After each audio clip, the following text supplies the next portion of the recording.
Skābrības paraugu noņemšanai mēs lietojam garo zondi. Sastāv no vairākiem posmiem. Attīram pa priekšu šo plēvi no netīrumiem. Varam redzēt, ka virsēs slānis ir bojāts nedaudz. Bojāto daļu paņemam nost, jo to tāpat azgojumu drīkst dot.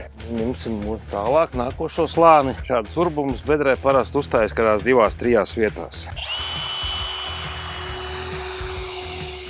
Uztaisa vidējo paraugu pēc tam. Pēc urbuma ir jāiztaisa ciet caurums, lai viņā nepalikt iekšā gaiss. To var izdarīt ar vai no graudiem, vai no sāli. Tādu materiālu izvēlēties cauruma aiztaisīšanai, lai tas nekaitētu dzīvniekiem. To te urbumu aizlīmējam ar ļoti labu līpošu lenti. No tiem vairākiem urbumiem vienādu homogēnu skābrības masu. Mēs paņemam rokās skābrības masu un spiežam. Ja no viņas tek laukā tā kā ūdenspilis, tad tas sausas saturs ir mazāks par 25%. Mēs liekam to skābrību iekšā maisiņā un sagatavojam nosūtīšanai uz laboratoriju.